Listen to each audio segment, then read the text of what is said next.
So hello friends, अब हम discuss करेंगे प्रधानमंत्री आवास योजना अर्बन की। ठीक है, क्योंकि पीआईबी में काफ़ी इंपॉर्टेंट न्यूज़ आया था कि near about more than 1.2 crore houses have been sanction under this scheme. ठीक है, तो काफ़ी इंपॉर्टेंट स्कीम हो जाती है और है भी काफ़ी इंपॉर्टेंट स्कीम ये। सो चलिए डिस्कस करते हैं। तो ये स्कीम आता है 2015 में। देखो 2015 ना काफ़ी इंपॉर्टेंट ईयर है, क्योंकि बहुत बड़े बड़े फ्लैगशिप स्कीम इस साल आए थे। ठीक है, जैसे प्रधानमंत्री सुरक्षा बीमा योजना इस साल आया था, प्रधानमंत्री जीवन ज्योति बीमा योजना इस साल आया था, मुद्रा योजना भी शायद 2015 में ही आया था। ठीक है, तो आप याद रखिए प्रधानमंत्री आवास योजना 2015 में आया था अर्बन। ठीक है, मिनिस्ट्री कौन है? Ministry of housing and urban affair ministry है इसकी। ठीक है, और एम क्या है कि दिसंबर 2024 तक हाउसिंग प्रोवाइड करना है बाय प्रोवाइडिंग बेसिक पक्का हाउस विद बेसिक एमिनिटीज़। ठीक है, कवरेज क्या है? देखो 41 स्ट्रेटेजी टाउन है, जितने स्ट्रेटेजी टाउन सबको कवर कर रहा है। ठीक है, with special focus on 500 class 1 cities, sensor 2011 के अकॉर्डिंग। ठीक है, ओके। अच्छा, इसकी में ना प्रधानमंत्री ग्राम सड़क योजना, उसमें कौन से सेंसस का हम यूज़ करते हैं, 2011 के 2001? बताइएगा कमेंट में। ठीक है, अब देखो बेनिफिशरीज की बात करें तो बेनिफिशरी जो है वो तीन लेवल पे बेनिफिशरी को डिवाइड किया गया है। एक है EWS, एक है LIG, एक है MIG। अब EWS ये रिजर्वेशन है, नंबर समझ लीजिएगा आप लोग, क्योंकि इनका इनकम लिमिट अलग अलग है। इसमें EWS का जो इनकम लिमिट है वो है अप टू 3 लाख, LIG का 3 से 6 लाख है, और MIG का 6 से 18 लाख है। ठीक है, एलिजिबिलिटी कुछ और एलिजिबिलिटी भी है, जैसे पक्का हाउस नहीं होना चाहिए। हो सकता है कि आपके पास ज़मीन हो पर हाउस नहीं होना चाहिए उस पर। ठीक है, और अगर मैरिड कपल है तो उनको सिंगल ही सब्सिडी मिलेगी, ऐसा नहीं दोनों को अलग अलग सब्सिडी मिलेगी।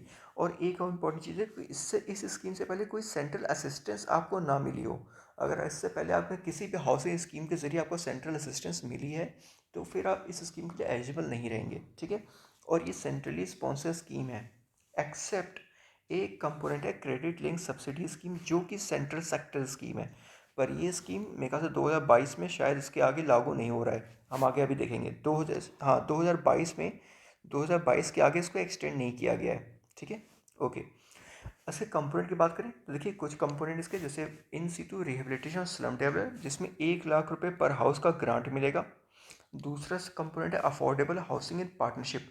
ठीक है, जिसमें अगर सपोज कोई हाउसिंग प्रोजेक्ट है, उसमें कुछ परसेंट अगर EWS हाउस उसमें बनाया जा रहा है ना, तो उसमें सेंट्रल गवर्नमेंट जो है असिस्टेंस प्रोवाइड करेगी। ठीक है, सिर्फ EW हाउस की बात हो रही है। ठीक है, कंडीशन ये है कि एटलीस्ट 35% ऑफ द हाउसेज जो उस प्रोजेक्ट में बन रहे हैं वो EWS में हो। ठीक है, जैसे मान लो 100 फ्लैट बन रहे हैं आपके, तो एटलीस्ट 35 फ्लैट जो है ना वो EWS वालों के लिए हो, तो 1.5 लाख पर हाउस जो है सेंट्रल असिस्टेंस मिलेगा।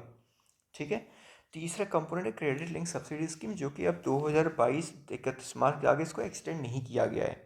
एक्सटेंड नहीं किया गया तो अब इसको ज़्यादा पढ़ने की ज़रूरत नहीं है, आप लोग इसको देख लीजिएगा क्या है, क्या क्राइटेरिया क्या क्राइटेरिया नहीं है। ठीक है, सेंट्रल नोडल एजेंसी का हुडको था, नेशनल हाउसिंग बैंक था, SBI था।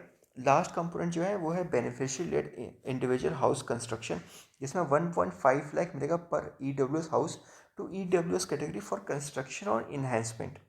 ठीक है, ओके। सो 4 कंपोनेंट है, institute rehabilitation of slum developer, affordable housing in partnership, credit link subsidy scheme जिसको अब एक्सटेंड नहीं किया गया 2022 के आगे, और एक है beneficiary led house individual house construction, जिसमें 1.5 लाख पर हाउस मिलेगा, चाहे कंस्ट्रक्ट करने के लिए हो चाहे इन्हेंसमेंट करने के लिए हो।